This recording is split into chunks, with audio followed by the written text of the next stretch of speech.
Dear colleagues, good afternoon again, and we continue our You Study Days school. You Study Days is an educational project launched by the delegation of the European Union to Ukraine. And we are happy to introduce a little bit new format, which is a kind of a free panel discussion. And we are happy also that this panel discussion will be among the representatives of the EU delegation and the embassy of one of the member states, of one of the most important member states. So I'd like to introduce from the EU delegation side Юргіс Вілчінскас, who is the head of the press and information section of the EU delegation, Вікторія Давидова, who is the press and information advisor, press and information officer of the EU delegation, and Mіхаель Шмідмаєр, who is the first secretary and is a referent in the policy sections or politics sections of the embassy of Germany, of the Federal Republic of Germany. Is it correct? That's correct. Thank you. Okay. So let us first talk about this, cooperation and this kind of a distribution of powers, because in Ukraine, sometimes the broad public is not very clear who is responsible for what. So Brussels, EU institutions, and Berlin, who is really taking decisions in the EU? What is the distribution of powers? How would you explain it to the Ukrainian public to better understand the mechanics of the European Union? Юргіс, Міхаель? Maybe I should start with saying that, if you look at the political system of the European Union, you see that there is a lot of different actors. Those who decide on behalf of the member states and those who have been elected directly in the member states. I'm talking about the European Parliament. There is a co-decision mode in the European Union.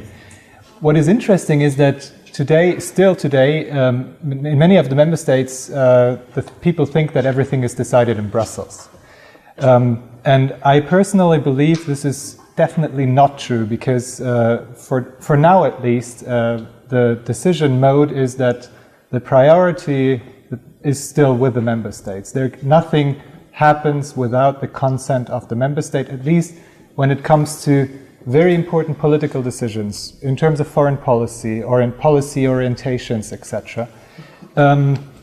Or when it comes to negotiating the future of the Union. All this is done by the member states. There might be a requirement for the European Parliament to consent, and even maybe national parliaments to consent to these actions, to these different steps, but still it's on the level of the member states. I'm talking about the Council, which I believe is still the most powerful actors in the European Union.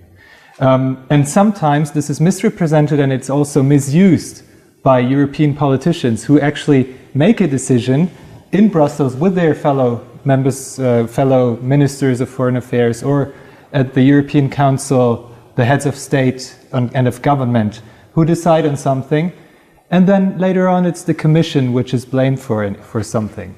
So right now, European citizens still also have a problem in understanding this, and this is why many politicians can still misuse or use wrong information and wrongly inform the public and put the blame on Brussels, which is definitely not the case. They should, I personally believe, be responsible and stand by their decisions and say, it's us, we have decided this. I would also a bit like to add a couple of words to what Michael was saying, but from a bit different angle. European Union as an economic project or political project, it has many sort of phases and it has many policy areas, and in some policy areas, Brussels have an upper hand. So when we're talking, for example, about trade policy or competition policy, member states years ago decided that these policies will be managed by European bodies, by European institutions, and the largest of them is the European Commission. So there are policies where European Commission basically formulates the policy offer.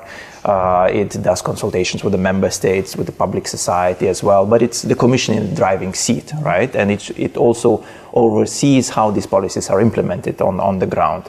There are other institutions, like, for example, European External Action Service, which is something that was created very recently. We are also counting only the 5th year of its existence. And this institution is basically also, if you like, is a tool to have a common foreign policy for the whole European Union. So again, you have the institution which sort of is there to help EU build strategic leadership and strategic vision, how Europe should act in a global world, what should be the single voice of European Union in that world, and also how to help European Union project its economic and political interests around the world. So I think and then you have, of course, European Parliament that was mentioned, you know, other institutions like Committee of the Regions, Economic Social Affairs Committee, and so on and so on and so on. So it's a very interesting, let's say, institutional mix of politics and of economy. Thank you, Victoria. Yeah, and don't forget that there are some questions which are still in the competence of the countries, of each member state. We were talking in the morning about culture, we were talking about education, and so the question on who decides on what is still within the competences of each member state.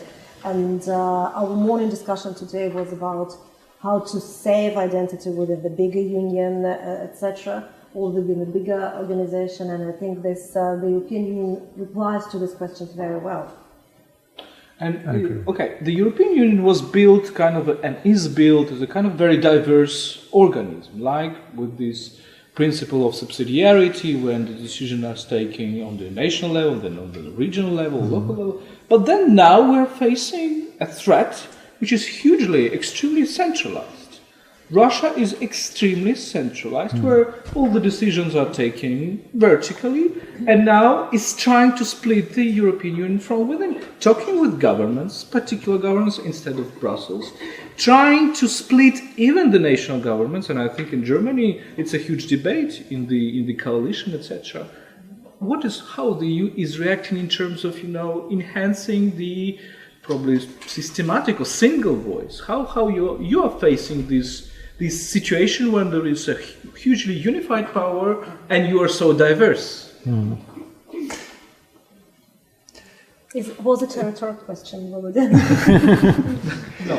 The question is very much legitimate because we see that threat. I totally agree that there are attempts to divide both the European public and the European the decision makers, and split governments, government coalitions, etc., in order to drive some wedge into the unified position that the European Union has taken so far. I think the European Union can be quite proud about what has been achieved in terms of unified position with regard to this situation here in Ukraine. But of course, it's permanently under threat. The thing is, we cannot. The European Union has been built as a project of diversity, as a project which is definitely based on liberty of speech and things like these. So we can't just abandon this idea. I think we need to accept that there are these attempts by others. We can try to fight with arguments and with facts. Many of the things that circulate in the media are unbased information. It's something which has been instigated by someone who might respond, might actually be on the commands of someone else outside the European Union. But I think we should not engage directly in the debate, but respond with facts. Now, what is the most important thing is we can have the discussions within governments, among member states, etc. What is important is to keep our stance unified, and we should. And it's very hard, of course, to avoid to kind of counter these attempts to drive a wedge between the European partners and in between the governments. But I think there should be some kind of agreement. We can discuss things, but we need to always to look for consensus. And once this consensus has been consented by the different decision makers, we need to stand by it. And we don't have to question that kind of stance then, but we have to implement it. There have been of course, events when some decision makers openly questioned, for instance, the sanctions against Russia. This is counterproductive. I think it's in our leaders should, of course, try to convince their fellow decision makers, maybe fellow members of government, etc., to stand by their decisions and to keep that unified stance the European Union has adopted so far. Юргіс? Well, I mean, really, I think we have, if we're talking, for example, about Ukrainian crisis, right? I think we have a very clear European Union's position, and it goes in support of Ukraine's sovereignty, Ukraine's territorial integrity, and if you look sort of at the escalation of this crisis, right, through the months, I think you always, in each step or level of that crisis, you had a very firm European Union position, saying, no to Crimea annexation, we will never ever recognize it. It was illegitimate.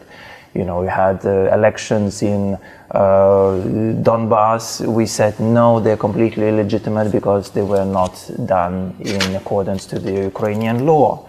And of course, we always said to our Russian partners that if you keep escalating the crisis, if you don't play by the rules of international law, you will face sanctions from the European Union. And the sanction mechanism that was gradually put in place is basically there to discourage Russia from these actions and to basically make sure that Russia stops supporting these groups, stops supplying them weapons, intelligence, and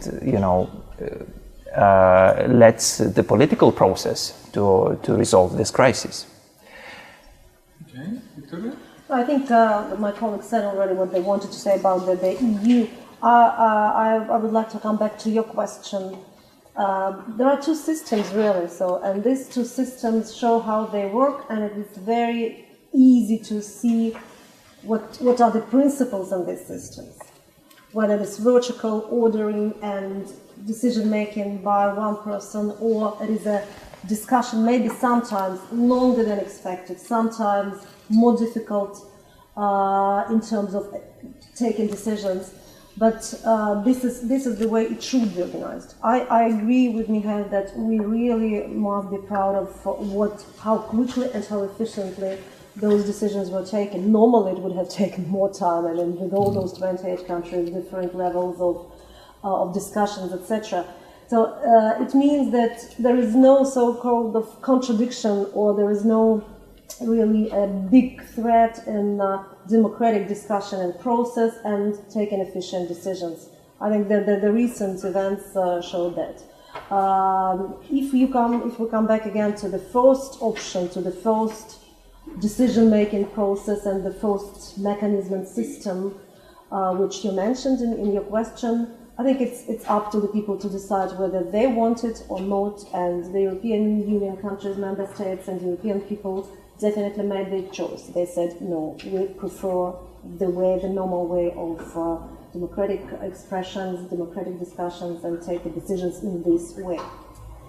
But we're talking about sanctions, this unified position, but there are worrying signs right now, especially in the media. Like in the Western media, you have every week an article in like top newspapers like Financial Times, BBC, etc. Let's lift sanctions. Let's start to search a dialogue, right?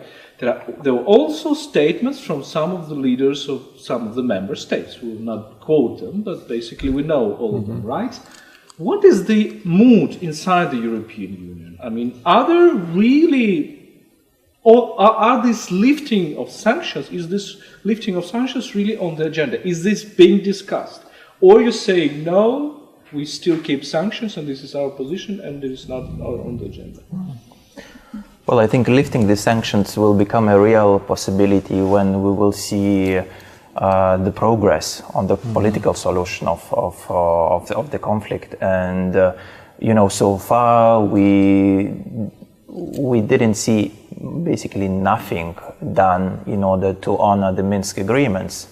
And until this mechanism starts working and this agreement starts implementing, I don't think there will be any appetite from the European Union policymakers to change the behavior towards the sides in the conflict. So I think this is clear. On the other hand, as you say, there are a lot of speculations, statements by the politicians, by the business groups on the sanctions, and this is no surprise because sanctions are hurting both Russia and the European Union. You know well that ruble was never so cheap probably in the history of the last decade. But we also don't have to forget that some of the European businesses are also paying a very high price for the sanctions because their goods, of course, are forbidden to enter the Russian market. So, but again, the point here is that the EU is very much in solidarity with Ukraine on that. And that means, we will not sell the European values, the values of international law, for some exports into the Russian market. And I think we were very firm on that. And every time the European Council meets, European leadership meets, every time I think we hear the same message from them. Thank you. I totally agree. I think it's not the time even to discuss letting the Russians off the hook. And I think European leaders generally agree on this. There might be some dissonance here. I mean, we have, as you mentioned, there have been some voices in the press and public statements which actually questioned the sanctions. But so far there is a large majority of European member states who sticks to the sanctions, and there have even been discussions about even further increasing them. So I think we are rather in that direction. As long as there is no real progress on the ground, there will be no drawback of sanctions. And I think we would, as the European Union, we would make ourselves totally, how could I put it? We would discredit ourselves in a certain way because we have stuck to that policy, and now all of a sudden, without any real progress delivered from the Russian side, why should we actually stop or reduce the sanctions? That doesn't really make sense. So I think in the long run even, that would have very, very bad consequences because it would show both the Russians, maybe even other powers, that the European Union does not stick to its principles. So I think we should do this, and I think right now this is the mood within a majority of the European states. Just a couple of words. So the fact that this issue, the issue of sanctions, is discussed and debated in the European Union and the leading newspapers and different points of view are presented is a good fact. It means that there were pros and cons. There are still debates in the society, in the European Union and different countries, but the majority and the decision has been taken, and people stick to this decision. So on the other hand, what would you expect from other points of view, from other media, from other people, so that they would unanimously agree and vote in favor with one abstained? I think that would be the worst possible scenario. So people should have realized, and people should realize the consequences of sanctions and the consequences of the decisions, both for the Russian and the European economies, etc. And still, the majority of the decision was taken. So, and it is more important than one single point of view adopted unanimously. And the last question I would ask, we hear many talk right now about the need for a new strategy, both from Ukrainian side and from the EU side. Because from Ukrainian side, we see that there are huge changes. We see that there was a Euromaidan, which was provoked by this association agreement, but suddenly you realize that the country has grown up and probably association agreement is not enough. So the association agreement was a reaction to the Orange Revolution in 3 years, in 2007, but there is a sentiment in Ukrainian society that now there should be a new strategic reaction, like a membership perspective, new framework, new strategy, more financial aid also, because if you compare the financial aid to Ukraine and to Greece, for example, they're not comparable at all. Greece received 150 billion and Ukraine, well, EU pledged 11 billion, right? Is there any debate? I'm not asking about decisions because I know that they are not taken. But is there any debate inside the EU about these issues? Well, I think the association agreement that Ukraine negotiated, signed with the European Union, and now it's starting to be implemented. It's very ambitious. It's very ambitious, and I think before we start talking, about other venues or possibilities for strengthening our cooperation, we would like to see first this agreement to be fully implemented. And there are very clear timelines for that. There is a very transparent and sufficient EU assistance to implement that agreement. So this, if you like, this is the European homework for the next, 5-7 years. And this would be really the signal for everybody in the European Union that Ukraine is really honest about the reforms it has to do. It's homework that was not being done for many years. It's difficult, to compare Ukraine to, for example, to Greece, because Greece is a European Union member state, as you know. And at some of the periods of history, Greece was helping other EU member states, in terms of supporting them. So now European Union is helping Greece, which is a part of Eurozone, to survive, to really, if you like, also reform its own economy. Because it's also helping its own case. It's also keeping Eurozone stable, because nobody would like to see Greece going out, right? So this is I think not really comparable things, if you like. But the European Union is also currently reviewing its European neighborhood policy.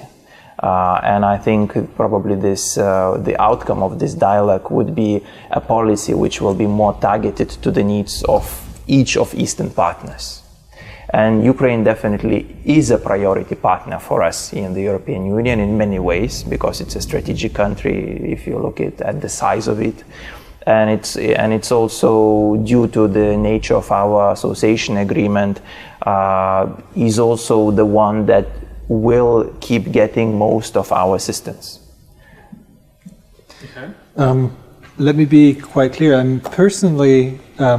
am very much in favor of offering Ukraine possible membership in the EU in the long run, but it depends on the steps that will be taken in the first place. And the first one is, of course, implementation of the association agreement with the necessary reforms of the different sectors. I think you have already talked about this morning, change of mentalities, etc. I overheard that.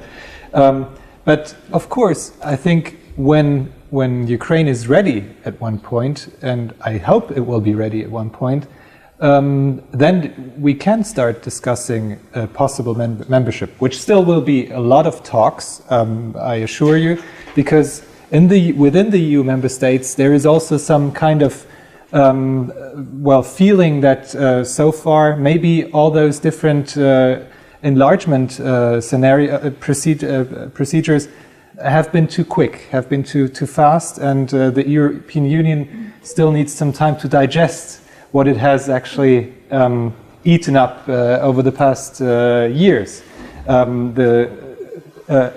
Especially the enlargement to Romania and Bulgaria has been heavily criticized because some people thought those countries were not really European yet. They were not ready yet, but they were integrated. And, well, of course, it was a political decision. So I think if there is a possibility for Ukraine to enter the European Union, it will not be within the next few years, but it can be something in the medium run perspective. And so far, it's not really discussed, I have the impression, in European publics, or at least there is some kind of consensus that it's not the time to discuss this now. We need to see what comes out of the reforms, what also happens to the east of Ukraine, how will we eventually resolve the conflict. There is still some things to do. I think also in this respect, there needs to be some stable situation, otherwise the European Union will not be ready to accept another conflict into its own sphere. We have a precedent, which is, or maybe two precedents, Cyprus. There is some unresolved conflict, and we also have Northern Ireland, where we had Northern Ireland for quite some time in the European Union, which was unresolved, and which of course produced problems. So I think learning from this experience means that the European Union will not be ready to accept Ukraine as it is now. But of course, offering it a serious and an honest perspective for membership is something I do personally advocate very much. You, Victoria? No, I would change the question and I would ask as Ukrainian, the question to Ukrainians to ask, what would it change if this perspective, the European membership association, what if it is already in the agreement? What if this possibility is written? What would it change? Will it facilitate immediately all the reforms? Will it change our economy immediately? Will it change our attitude to everything? I think, as Jurgis has already said, there is a lot already in this association agreement, which is a unique one. I mean, if you look at all the previous, it's the most comprehensive, the most thick document where the European Union has ever signed with non-associated countries. But really, what would it change? Will you answer this question? Why don't we go step by step? Why do we always have to have a kind of idea which is far from us, which is a kind of a symbol, sign, I don't know what? Why not to go step by step to solve the problems, those problems that are now, to go then to the medium-term level of problems of their resolving, and then maybe the Ukrainians, we won't need we won't want to do that. Well, it's a question which we have to solve at our level first, I think, and we have to build something new in our country, and then go there. And by the way, why again the European Union should offer something? Why Ukraine doesn't ask for it then? Have we ever applied or have we ever asked for this? I don't know this. And this approach that someone or the